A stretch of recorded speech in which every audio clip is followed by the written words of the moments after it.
વડોદરા જિલ્લાના કરજણનગરમાં ગુજરાત રાજ્યના મુખ્યમંત્રી ભૂપેન્દ્રભાઈ પટેલનો નિર્ધારિત કાર્યક્રમ કોઈ કારણોસર રદ થયો છે, છતાં ટૂંકા ગાળામાં નગરપાલિકા દ્વારા કરવામાં આવેલી કામગીરી ચર્ચાનો વિષય બની છે।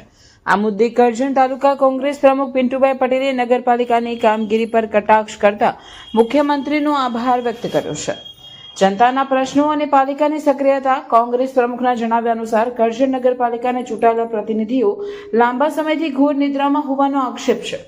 જનતાની સુવિધા અને સફાઈ સંબંધિત પ્રશ્નો અંગે વારંવાર રજૂઆતો છતાં તંત્ર દ્વારા કોઈ અસરકારક પગલાં લેવામાં આવતા ન હતા, પરંતુ મુખ્યમંત્રીના આગમનની જાહેરાત થતાં તંત્ર તાત્કાલિક સક્રિય બન્યું। 24 કલાકમાં બદલાયેલું નગરનું ચિત્ર। મુખ્યમંત્રીના આગમનને ધ્યાનમાં રાખીને માત્ર 24 કલાકના ટૂંકા ગાળામાં નગરમાં યુદ્ધના ધોરણે સફાઈ કામગીરી હાથ ધરાઈ। જાહેર સ્થળોએ રંગ રોગાન કરવામાં આવ્યું। તાત્કાલિક ધોરણે હેલીપેડનું નિર્માણ કરવામાં આવ્યું।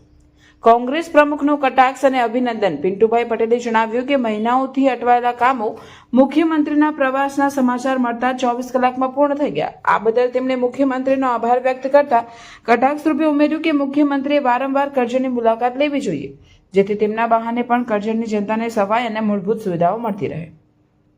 તેમણે વધુમાં જણાવ્યું કે તંત્ર આવી સક્રિયતા સતત દાખવે તો કરજણ નગરની જનતાને કોઈ પણ પ્રકારની હાલાકીનો સામનો કરવો ન પડે।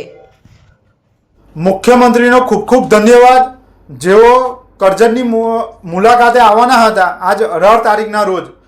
તે આવવાના કાર્યક્રમ જનતાને જાણ થતાં અને તંત્રને જાણ થતાં જે 24 કલાકની અંદર તંત્ર ઊંઘતું ઝડપાયેલું અને જેને કામ નહોતું કર્યું, જે છેલ્લા ઘણા વર્ષોથી, એ કામ આજે થયું છે અને એને લઈને જનતાને ખૂબ જ રાહતનો અને જે તકલીફ પડી રહી હતી, રોડ રસ્તાથી લઈને સ્ટ્રીટ લાઇટથી લઈને જે સ્વચ્છતાથી લઈને, એ સ્વચ્છતા પણ સારી રહી છે અને જે સુવિધાઓ જે છે એ પૂરતી મળી છે।